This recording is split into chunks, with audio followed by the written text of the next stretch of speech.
Welcome back to AIM Northwest. It's a classic fairy tale, getting an entertaining update for today's young audiences. Here to share more about their critically acclaimed new book, Rumpelstiltskin, we welcome an award-winning duo, author Mac Barnett and illustrator Carson Ellis. Welcome to you guys. Good morning.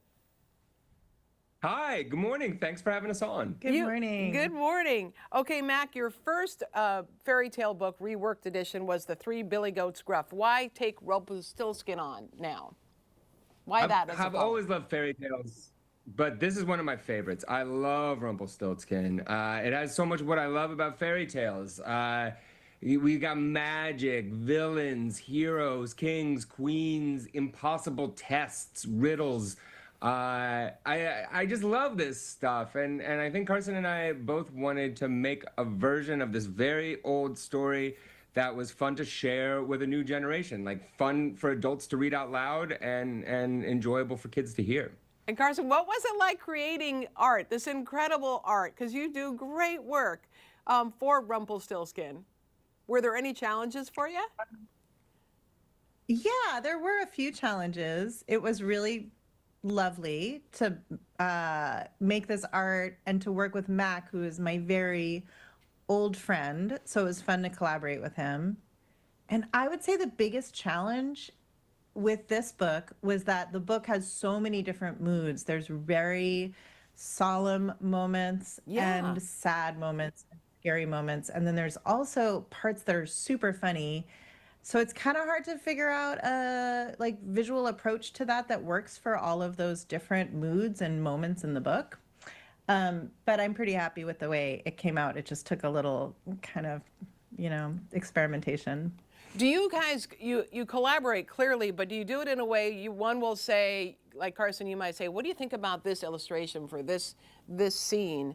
And then Mac, you say, oh, no, I want more of this or that.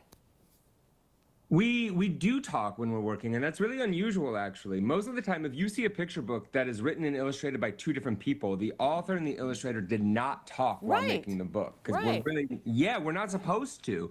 But Carson and I talk all the time anyway, so you can't really stop us from doing that. And when we're working on something, we talk about what we're working on. Yeah. But, I think that it really is, I think Carson and I both have the same goal, the same effect that we want to sort of achieve with the reader. And then it's more just like discussing it.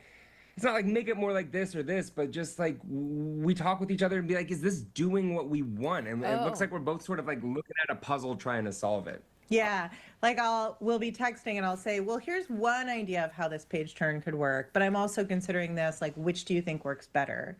Which I would say we did a lot for this book, but I do that with all my books with Mac because he's one of my trusted kids book advisor friends. So I feel like we're always having that conversation even when we're not working with each other. Why do you think fairy tales, question for both of you, why do you think fairy tales are so important for kids and why?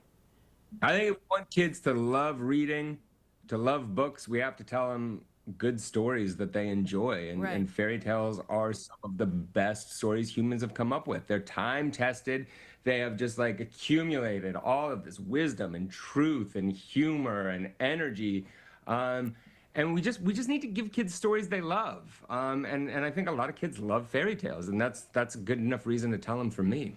Yeah, me too. I think, there's so many different ways to tell stories for kids. Sometimes they have morals or lessons.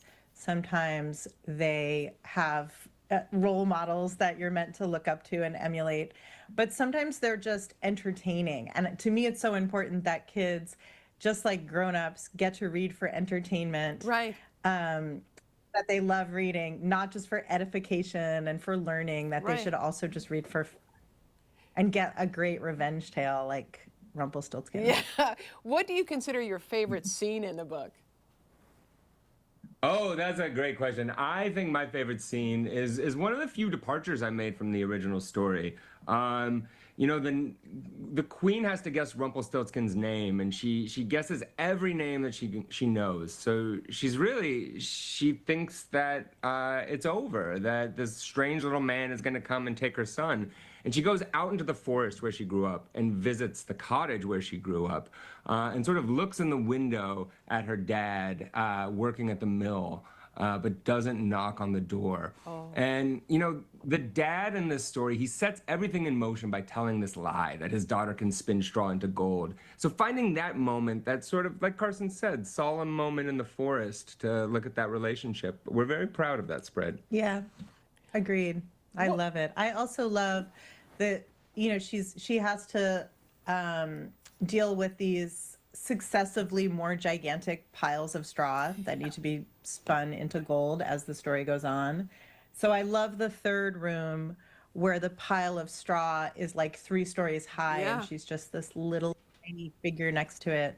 Yeah, that's the illustration, because I feel like it's an illustration that feels so lonely, and she's just so dwarfed by this this task she's been given. It's a beautiful scene. Thank you both so much. We want to tell everyone again, the book again is titled Rumpelstiltskin. Mac and Carson, thank you both so much. Great work. Thank you. Our pleasure. Thanks. Thanks, All right, thanks for having us. Thank you. We'll be right back with more AM Northwest. Don't go away.